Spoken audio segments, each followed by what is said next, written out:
This video is a form of response or follow-up from Hutchler's masterful documentary on how speedrunners broke the Iron Horse raid in Division 2.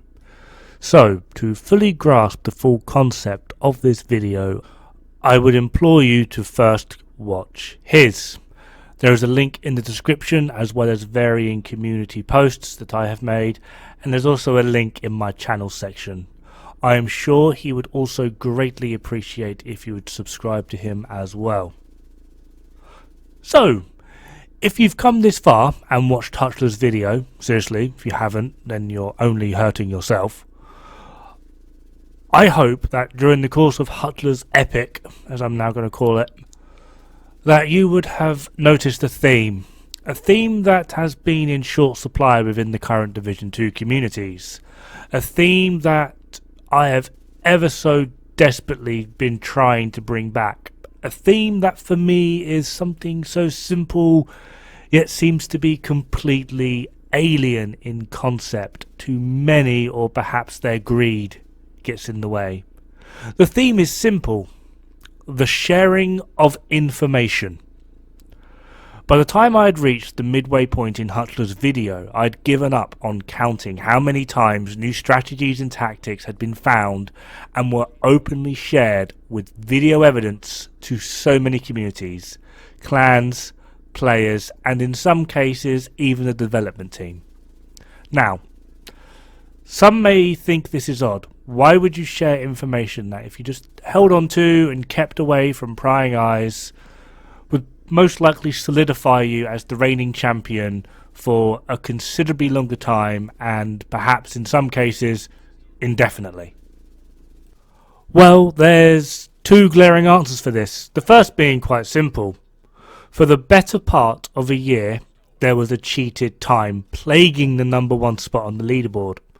To the speedrunners, it didn't matter who beat it, what clan they were, or even their popularity. All that mattered was that the #1 spot be held by a legitimate, provable run. The second is perhaps somewhat more convoluted. You see, competition breeds improvement. The better your opposition, the better you have to be in order to either retake or retain your crown. So, the speedrunning community shared all of the information. This is not only bettering everyone in the community by them gaining knowledge, it also sparks new ideas, new hopes, new thought processes that may have been previously overlooked, and also just betters the overall performance of all those involved, pushing those that were once the leaders of the pack to seriously up their game in order to stay ahead. So what does this have to do with you? Or I, for that matter? I'm not a speedrunner. Why do I care what they passed on? Why do I care what information they passed on concerning the Iron Horse raid and the speedrunning community? Well, the information they passed on doesn't just affect speedrunners. In order to clear varying areas within the raids fast, they have to kill fast. And to kill fast, you not only have to optimize your team, the way you play, your strategies, but their builds as well. They had to turn these builds into formula, akin to the spreadsheets that I use and show you guys for varying DPS calculations. These formulas then get compared to one another, and the formula with the most desirable outcome is what is used. This formula is then reverted back into the build, and what pops out at the end is the meta that we all use. Other formulas that were less desirable for the raid, or even PvE content that showed promise in other areas, became the PvP meta. Build synergy, varying interactions from True Patriot activating empathic resolve, ravenous explosions not scaling off of damage to targets out of cover, FAMAS being the highest DPS AR, M1A Classic being the original gold standard for DPS, the utilization of Regulus with headhunters, the overpowering nature of Dodge City Holster. All of it, literally all of it, comes from speedrunners. You may not hear about varying things from a speedrunner themselves, or the person they heard about it from may not have heard about it from a speedrunner. but somewhere down the line, a Division 2 speedrunner made that discovery. And they never claim credit. They never claim it as their own. They share their information publicly for all to better the overarching community. Now, during the cursed period known as the content drought before the release of TU15, I came across many debates, or more accurately, full-scale arguments, as to what people believed kept the game going over the past year. I heard everything from the content creators to the PvP community. However, not once did I see anyone mention the speedrunners. Even during the TU15 announcement stream, an argument broke out on the live chat. Give the PvP community something, they're the ones that kept your game alive, they screamed. Now I'm sorry, but if you look at it from a pure objective standpoint and weigh it on just pure achievements alone, what kept the game alive during that year-long content drought is speedrunners. Always playing ever-changing tactics, always publicly declaring those tactics. The information gets leaked out to varying different people. Next thing you know, there's a new wave of players or returning players coming back to check it out. Don't always hear about it from a speedrunner. But the utility and overall effect of Heartbreaker, and why Heartbreaker suddenly exploded onto the scene, wasn't just because it's a new set. Speedrunners worked out how much damage that thing was actually outputting. Now there are a plethora of other examples, ranging from datasheets, player strategies, as well as varying synergies between different builds. Being able to compensate what one build lacks by having your overall team composition bolster that one area. There are so many things that we know of today that were discovered by a very small portion of the community. Now, for those that have been following me for some time, probably foresaw that comment coming. Though if you're new here, and your instant reaction was to fall back on the tired old trope of calling them elitists, please just hear me out. I have been on both sides of the table. When I'd first started playing Division, I had heard all the evil things. Speedrunners kick you from groups if you don't have XYZ build. They're rude, toxic, that they never help out lower level players. Their requirements are too strict to get into their clans. I had heard it all. I believed it all.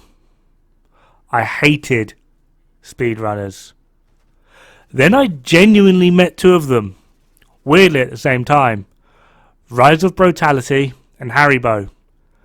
The interaction that followed is 100% not safe for YouTube. Let's just say putting two Brits and an Aussie in the same room had some hilariously dark consequences. Before meeting both Rise and Bo, I was a solo player. Never did matchmaking, never did a raid. I struggled through the game solo. Within a week of meeting just these two speedrunners, I had completed both raids, got Eagle Bearer, Ravenous, Regulus, completed all the legendary missions, and had also met so many new and amazing people. Black Helvin, The Doctor, Friendly, Vale, Iceman, Luna, Astro, Reslevo, Hutchler, and so many more that to name them all would be an impossibility. Rise then created Bro Squad and asked me to join him in helping to teach others the raids and get them the exotics, as well as help and advise on builds. A task that even today we're still doing and having fun with. Luna long ago created Vroom, a speedrunner hub where you can find all the latest strats and techniques to either better your speedy times or even just get you started, or maybe join a team of speedrunners, or just to learn. See, Vroom is not just for speedrunners, it's a free place for all, and all are welcome. The only elitist thing that a speedrunner from the speedrunning community will do is, on occasion, they may play better than you. And that's just through experience. They never brag about it. They never hold it against you. And they always offer help and advice. They are absolutely the community that has pushed this game forward. Many people do not know and will continue not to know what contributions the speedrunner community has actually made. And weirdly, that's the way they like it. They prefer to work from the shadows, gently nudging and guiding the masses to improve. Then I came along and just dropped a nuke on it.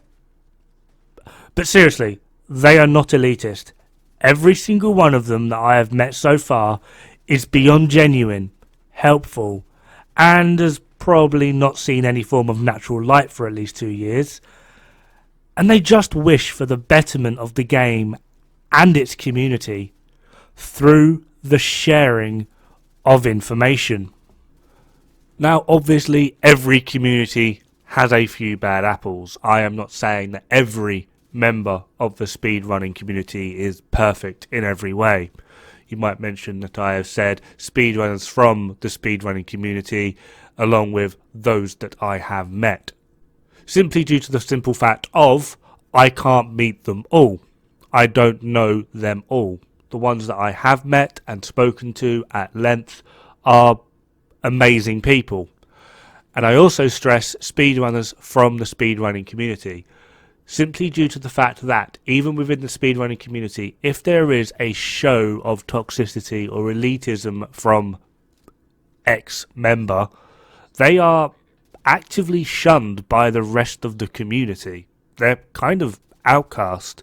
They actively try and promote a non-elitist, non-toxic persona because they know how they are perceived by the rest of the community and they don't like it.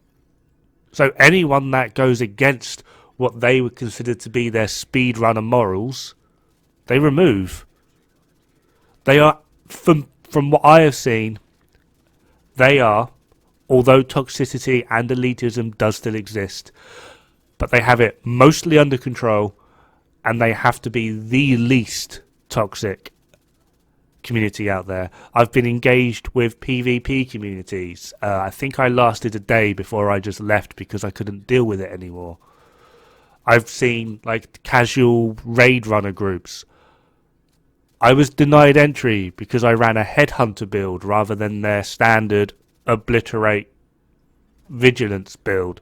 I didn't play the exact way they wanted to, despite the fact that, not to brag or anything, but the strats that I use within the Iron Horse raid were certainly better than theirs, considering their best time was maybe 2 hours and I think my best time is about 25 minutes.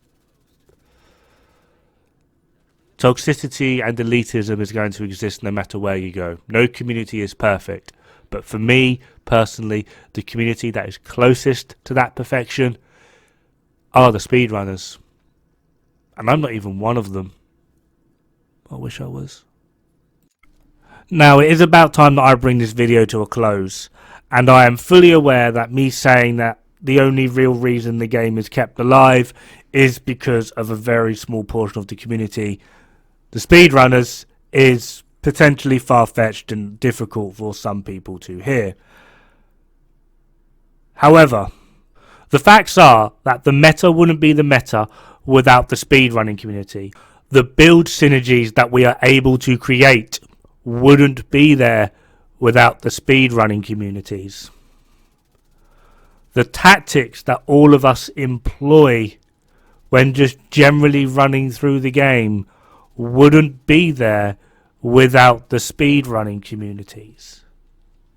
Now, I am not saying that if the Division 2 speedrunning communities didn't exist, this game would have died.